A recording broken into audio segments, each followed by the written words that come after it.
Ok. La Nouvelle-Calédonie submergée par un sentiment. On reviendra sur parce que du coup, moi c'est bon, je sais du coup de quoi il en est projet, voilà.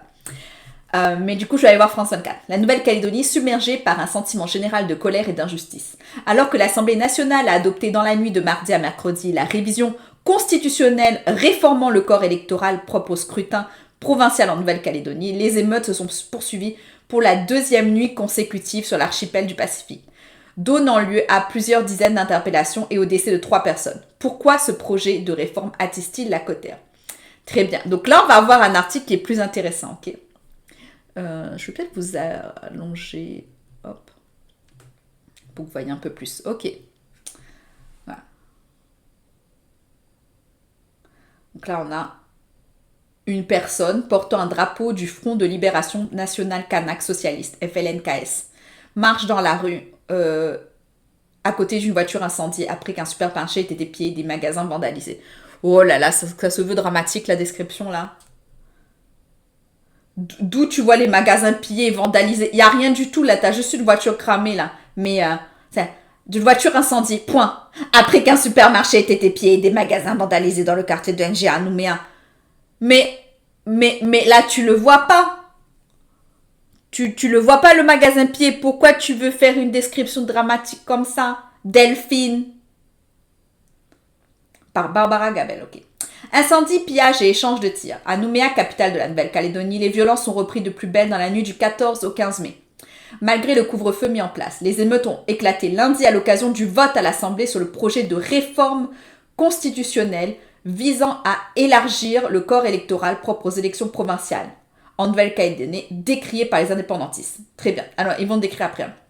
Depuis 1998, en vertu de l'accord de Nouméa, seuls les natifs et les résidents de longue date peuvent reprendre part à ce scrutin, ainsi qu'au référendum, afin de préserver l'équilibre entre la population kanak, autochtone de l'archipel, et les nouveaux arrivants venant de France métropolitaine.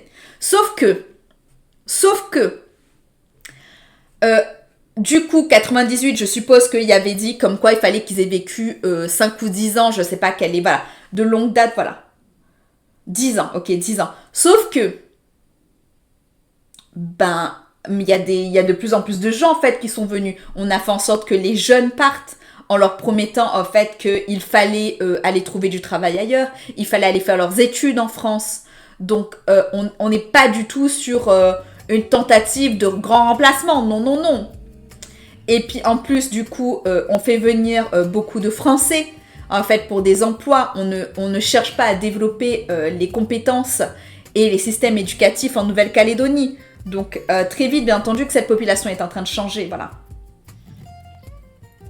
Mais au fil des ans, la proportion d'électeurs privés de droit de vote aux élections provinciales n'a cessé de croître. Aujourd'hui, un électeur sur 5 serait concerné. Avec cette réforme portée par le ministre de l'Intérieur et des Outre-mer, Gérard Darmanin, environ 25 000 personnes pourraient intégrer la liste électorale. 12 441 natifs et près de 13 400 résidents depuis au moins 10 ans. Ok.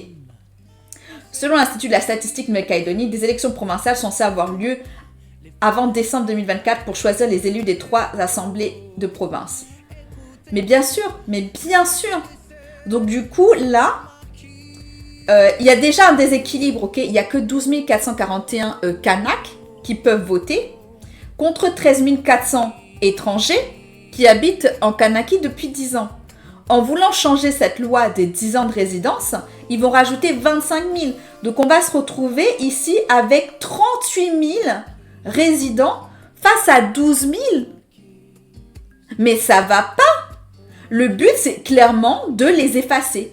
C'est de rendre leur parole minoritaire. On est vraiment ici sur un grand remplacement. Voilà. Au bout d'un moment, on va dire les termes. Donc, ça vient faire les gros racistes en voulant nous parler de grands remplacements de la part des populations non blanches qui viendraient immigrer en France. Vous plaisantez ou quoi? Ici, on a un gouvernement dont ce n'est pas la langue, pas la culture, qui continue d'occuper la Nouvelle-Calédonie. Surtout qu'en plus, la Nouvelle-Calédonie a des recherches minières. Donc, surtout, il ne faut pas lui donner son indépendance. C'est également un point stratégique. Bien moins que la Polynésie française, parce que la Polynésie française, en fait, en termes d'emplacement géostratégique militaire, c'est le top. C'est le top. On est sur un territoire qui est aussi grand que l'Europe. Enfin, tu peux vraiment placer des militaires partout. Donc, C'est absolument aberrant. L'enjeu des élections provinciales est important. La distribution des sièges au sein des provinces influence directement la répartition des sièges au Congrès, le Parlement local, qui à son tour désigne le président du gouvernement de Nouvelle-Calédonie. En 2019, les anti-indépendantistes ont obtenu 28 sièges sur les 54 du Congrès. C'est absolument incroyable. C'est absolument incroyable. Ils ont donc obtenu la majorité. Et on l'a vu, s'il vous plaît, on l'a vu. Vous avez vu la tête de la maire de Nouméa? La tête de la présidente du territoire sud? Je suis désolée, il n'y a aucun Kanak. Aucun Kanak n'est représenté. Alors que les loyalistes réclament les mêmes droits qu'ailleurs dans le pays, les indépendantistes, eux, estiment qu'un dégel du corps électoral risque de leur faire perdre encore plus de sièges au Congrès et de minoriser encore plus le peuple autochtone kanak, qui représente 41,2% de la population de l'archipel au recensement de 2019 selon l'INSEE. La population calédonienne remet en question la légitimité de permettre à une partie de la population qui pourrait ne pas rester très longtemps en Nouvelle-Calédonie ou rester dans un cercle très fermé dans le sud du territoire, d'avoir accès au vote. Donc oui, donc des gens qui restent entre eux, qui font du communautarisme. Voilà, disons les termes. Voilà, de voter pour une histoire qui n'est pas la leur, des conséquences qui ne seront pas négatives pour cette communauté, enfin vraiment rien ne va. Il existe un sentiment général de colère et d'injustice, mais aussi une crainte de voir la population kanak disparaître ou d'être noyée parmi le reste. Ces tensions seraient moins fortes si les inégalités entre les Européens et les Kanaks n'étaient pas aussi marquées aujourd'hui. Oui, parce que je suppose qu'en plus d'avoir des inégalités en termes d'emploi, en termes d'accès au logement, mais également économiques. Foyer des affrontements actuels, Nouméa, dans la province sud, possède une concentration importante de la population européenne et une économie dominante. Sandek. Le reste, il l'appelle la brousse. Je vous rappelle, la brousse. La brousse, ça veut dire la province. À quel point c'est pas raciste ça, la brousse. Au sein même de la capitale, des inégalités sociales et économiques favorisées et de l'autre des quartiers largement défavorisés, habités majoritairement par des Kanaks et des Mélanésiens, ajoute Evelyne Bartou. Ce projet de réforme de la Constitution fait suite aux 3 référendums sur l'indépendance remportés par le camp du non entre 2018 et 2021. Le dernier marqué par une abstention record et a été boycotté par les indépendantistes qui dénonçaient notamment son organisation en pleine crise sanitaire. Oui, bah oui. Genre, ils ne pouvaient pas le reporter. Non, fallait que ce soit fait pendant le Covid. Mange à moi, toi. Les indépendantistes du Front de Libération Nationale Kanak Socialiste, FLNKS, dénoncent par ailleurs le passage en force de la réforme. Il y a un dialogue de sourds entre nous, entre ceux qui ont initié cette réforme et les Calédoniens, alors que l'accord ne peut pas se faire sans eux, développe Isabelle Merne, historienne de la colonisation, spécialiste de la Nouvelle-Calédonie et directrice de recherche au CNRS. On ne peut pas négliger le processus d'émancipation en imposant des règles sans tenir compte des opinions divergentes. Une histoire coloniale oubliée. France 24, là, ta personne elle a géré son article. Hein. C'est en 1988 que les discussions sur l'avenir de l'île ont débuté après une décennie marquée par des conflits et des violences séparatistes. Les accords Matignon-Oudinot ont alors été signés, créant 3 provinces et reconnaissant officiellement le peuple kanak. On ira voir tout ça. Les accords de Nouméa, la grotte d'Ouvéa, ce qui en a été, les accords Matignon-Oudinot, on ira voir tout ça, ok. Parce que pour moi, ça commence à dater aussi, il faut que je rafraîchisse un peu mes connaissances. On continue. 10 ans plus tard, l'accord de Nouméa signé sous l'égide du Premier ministre Lionel Jospin a engagé le processus de décolonisation du Caillou. C'est comme ça qu'il l'appelle, par étapes.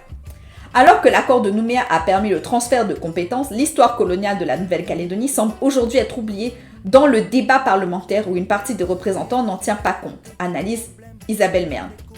L'idée de cette réforme est de revenir à une situation initiale où tout Français arrivant sur le territoire avait le droit de vote, alors que les Kanaks ne l'avaient pas. Oui, on vous le rappelle, les Kanaks n'avaient pas le droit de vote, ok 1988.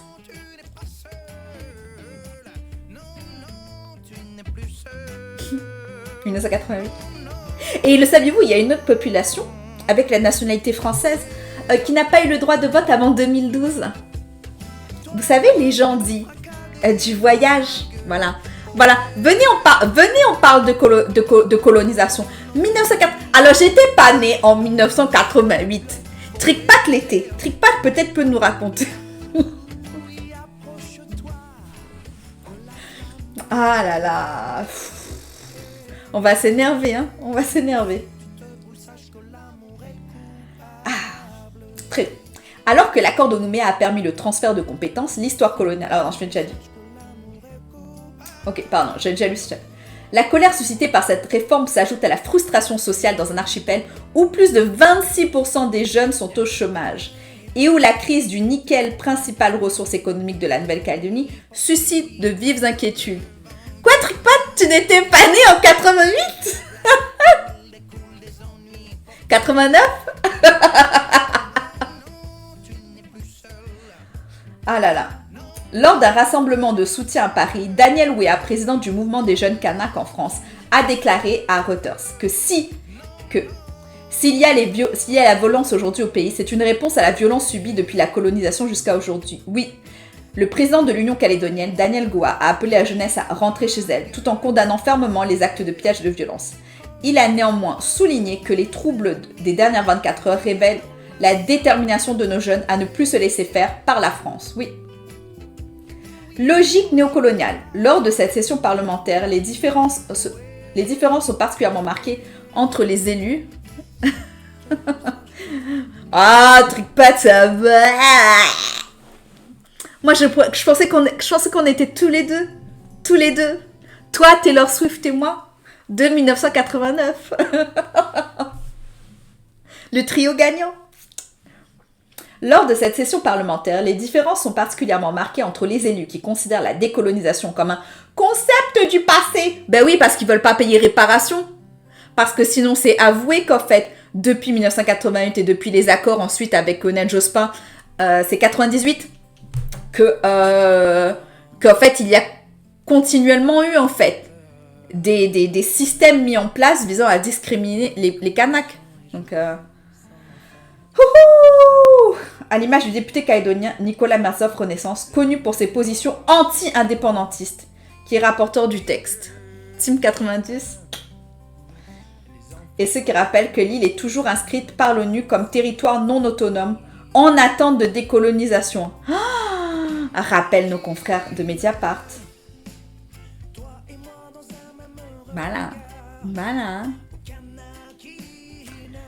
Pour la jeunesse calédonienne, le colonialisme n'est pas un phénomène qui appartient totalement au passé. Malgré une préférence locale pour l'emploi, de nombreux jeunes voient des opportunités leur échapper au profit de métropolitains, souligne Evelyne Bartou, qui a mené une enquête de terrain auprès de jeunes calédoniennes, de la jeunesse calédonienne l'année dernière. C'est un exemple parmi d'autres de la logique néocoloniale à laquelle la Nouvelle-Calédonie reste encline aujourd'hui. Le projet Le projet de loi du gouvernement en situation de majorité relative à l'Assemblée nationale a été adopté dans la nuit de mardi à mercredi par 351 voix contre 153. Les députés de gauche s'opposant à son adoption. Le RN et les Républicains ont largement voté pour, comme écrasante majorité du camp présidentiel, à l'exception d'une poignée de députés modem. Bien entendu que le RN, le FN... Ah bah oui, ouais. Bien entendu que le FN, du coup, n'a que ça, en fait, voter pour... parce qu'en fait, le FN, il veut deux choses. Soit, il veut se débarrasser de territoires qui ne lui rapportent pas suffisamment. Par exemple, moi, je pense à La Réunion. La Réunion n'apporte rien. Ou Mayotte n'apporte rien. Enfin, au bout d'un moment, il y a l'un des deux, en fait, il va falloir se débarrasser parce que tu as juste besoin d'un territoire, en fait, dans l'océan Indien. Donc, moi, je pense que le FN, ils vont essayer de s'en débarrasser d'un. Ou... c'est vraiment aller sur du pur, en fait, pur remplacement. Et la Nouvelle-Calédonie, comme a des ressources minières, et notamment ici le nickel, mais on a retrouvé aussi, il y a aussi du pétrole au large des côtes.